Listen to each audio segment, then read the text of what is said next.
Board परीक्षा बिल्कुल नजदीक आ चुकी है और भौतिक विज्ञान में सीधे अंक दिलाने वाला एक बहुत ही महत्वपूर्ण विषय है प्रत्यावर्ती धारा। आज हम इसे तेजी से और पूरी तरह से दोहराने वाले हैं। Welcome to mission UP board. आज हम प्रत्यावर्ती धारा का वन शॉट रिवीजन करने वाले हैं। चलिए शुरू करते हैं, बिना समय गवाए पूरा चैप्टर रिवाइज करते हैं। आज के हमारे मुख्य लक्ष्य हैं चैप्टर का मूल विचार, सभी महत्वपूर्ण सूत्र, फेजर आरेख, एलसीआर अनुनाद, ट्रांसफॉर्मर और आखिर में एक तेज मिनी रिकैप। सबसे पहले बात करते हैं इस चैप्टर के मूल विचार की। देखिए, इस पूरे चैप्टर का आधार एसी और डीसी के बीच का अंतर है। दिष्ट धारा यानी डीसी समय के साथ अपनी दिशा नहीं बदलती, लेकिन प्रत्यावर्ती धारा यानी एसी समय के साथ लगातार अपनी दिशा और मान दोनों बदलती रहती है। इसीलिए इसे एक ज्या फलन यानी साइन फंक्शन के रूप में दिखाया जाता है। V बराबर Vm साइन ओमेगा टी। यहाँ Vm अधिकतम वोल्टेज है और ओमेगा कोणीय आवृत्ति। आगे बढ़ते हैं हमारे सबसे महत्वपूर्ण हिस्से पर, सूत्रों और परिभाषाएं। न्यूमेरिकल्स के लिए ये 4 सूत्र एकदम पक्के कर लीजिए। पहला, IRMS यानी वर्ग माध्य मूल धारा, जो हमेशा अधिकतम धारा Im को √2 से भाग देने पर मिलती है। दूसरा, प्रेरणिक प्रतिघात XL, जो ओमेगा और L का गुणनफल है। तीसरा है धारितीय प्रतिघात XC, जो 1/ωc होता है। और चौथा, पूरे LCR परिपथ की कुल रुकावट, जिसे प्रतिबाधा या Z कहते हैं।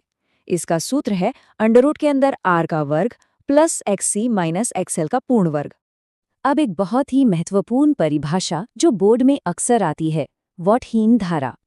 ये तब होता है जब शुद्ध प्रेरणिक या धारितीय परिपथ में धारा तो बह रही होती है, लेकिन औसत शक्ति का कोई नुकसान नहीं होता, यानी शक्ति क्षय शून्य होता है।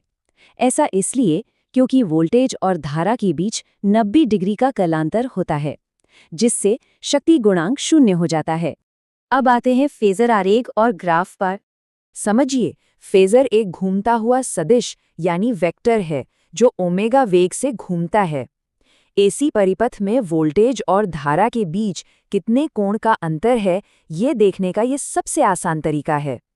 तीर की लंबाई हमें अधिकतम मान बताती है और ऊर्ध्वाधर अक्ष पर इसका प्रक्षेप उस विशेष क्षण का वोल्टेज या धारा बताता है। चलिए अब उस टॉपिक पर चलते हैं जहां से सबसे ज्यादा न्यूमेरिकल्स आते हैं, एलसीआर अनुनाद। इस श्रेणीबद्ध एलसीआर परिपथ को ध्यान से देखिए। इसमें एक प्रेरक L, एक संधारित्र C और एक प्रतिरोधक R श्रेणी क्रम में जुड़े हैं।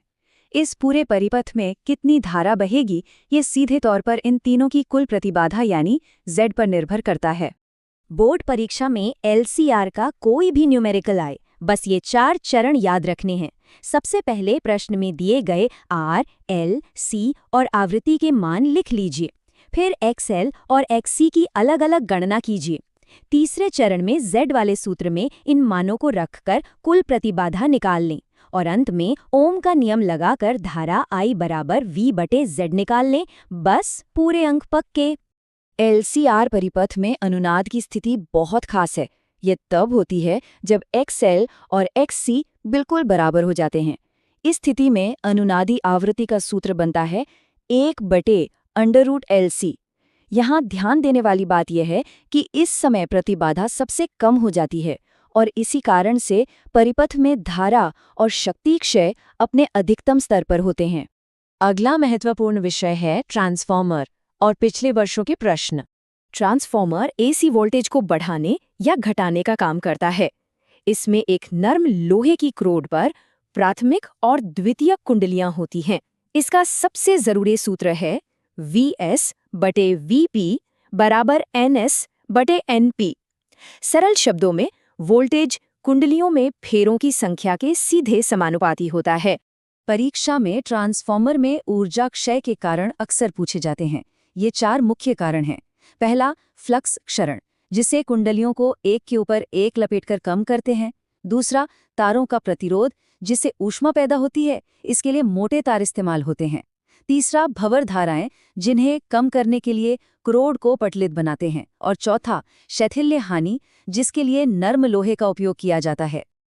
अगर ये त्वरित रिवीजन आपके लिए मददगार साबित हो रहा है तो इसे ज़रूर सपोर्ट करें ताकि ऐसे और भी सेशंस आते रहें। आइए अब जल्दी से एक अंतिम मिनी रिकैप कर लेते हैं। तो आज हमने इस पूरे चैप्टर को तेजी से दोहरा लिया। हमने एसी और डीसी का बुनियादी अंतर समझा, आरएमएस धारा और प्रतिबाधा के सीधे सूत्र देखे, अनुनाद की वह महत्वपूर्ण शर्त देखी जहां एक्सएल और एक्ससी बराबर हो जाते हैं, और ट्रांसफार्मर के सिद्धांत के साथ ऊर्जा हानि को भी अच्छे से समझा। परीक्षा के लिए इन विषयों को बिल्कुल पक्का कर लीजिए।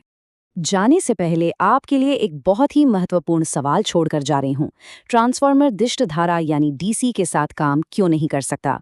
इसका जवाब बदलते हुए चुंबकीय फ्लक्स के सिद्धांत में छिपा है। इस पर जरूर विचार करें, अपनी तैयारी मजबूत रखें और परीक्षा में बेहतरीन प्रदर्शन करें। शुभकामनाएं।